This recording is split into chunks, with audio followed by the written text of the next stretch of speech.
All right, as promised, let's break this one down with Martin Biron, who looks fantastic. The baby blues are really popping in this giant monitor. Marty, how you feeling up there right now? I feel a little intimidated. Listen, it's a big screen, and you talk about the eyes, but I feel like the little details of my hair, I'm a little picky about that. So let's cut to you soon. Okay, we'll do it quick. Let's get right into it. Let's talk about the Jets. We thought the winning streak was over. It looked like it was over against the San Jose Sharks Monday. Yeah. And then two of the very best on that team, Josh Morrissey and Mark Scheifele, come through. What can you say about how this team is playing right now, Marty?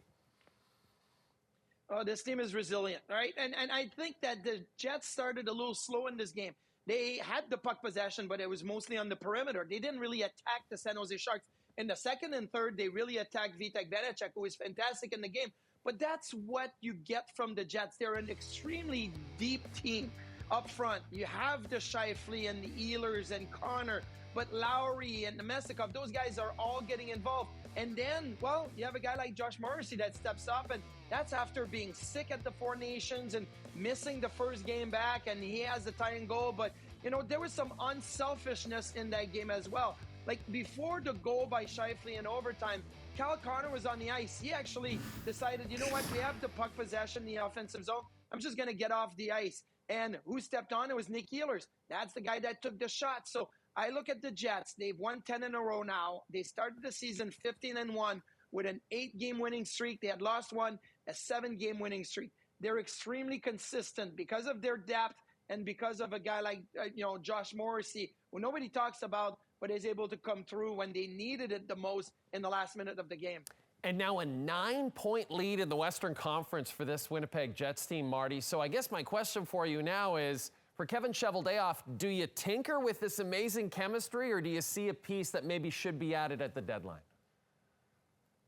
Well, if there was something to do at the deadline, I think you may look at the second line center position, right? Mark Scheifele is fantastic. Almost played 25 minutes in this game against the Sharks. He's big, strong, down the middle as your number one center. But your number two center, that's a bit of a hole. They've moved Adam Lowry there at times this season, and now Nemestikov is there. But I think they need to fill in that gap as a second-line center. Look at all the teams in the Western Conference, the top teams. The Oilers have McDavid, Draisaitl. Colorado has McKinnon, Middlestat. The Dallas Stars have Hintz, and they also have Duchesne, right? They all have that 1-2 punch that I don't think the Jets have, despite the fact that the Jets are one of only two teams that have 8 players on their roster with 30 or more points this season. The other team is the Washington Capitals. I still think they need their top 6 to be better, especially when you look at the second-line center. So that may be something that would do, and maybe a depth defenseman. Look, their defense is solid. They have a great goaltender. But if you want to add a depth defenseman in case of injuries or anything down the stretch, maybe you look at that as well. We have a fascinating Calder race happening right now, Marty. Dustin Wolf's doing amazing things in Calgary. Lane Hudson looks terrific for Montreal. Matvei Michkov, you could go on and on. But Macklin Celebrini, the top pick, really has come as advertised, hasn't he? 10 points in his last 10 games. What, in your mind, Marty, makes him such a special player? I love his hockey sense. Look, every time he has the puck, he has such a good view, and he scans the ice. He's got quickness in transition. He's great in zone entries, and he's a bit selfish. And I don't want to say selfish in a negative way, but when the Sharks are on a 4-on-3 power play against the Winnipeg Jets, he's at the top of the zone, and he says, I want the puck. I'm the one that's going to make the play. And, you know, he did. He made that great play to Macklin for the one-timer, and he manipulated the triangle, the 3 players for the Winnipeg Jets, and the speed on transition, the quickness and the agility that he has. He could have had 2 or 3 goals in this game. He's got a fantastic shot too. He had the one-timer that Connor Hellebuyck made the great save on. So you put all of these things together as an 18-year-old who played over 20 minutes in this game.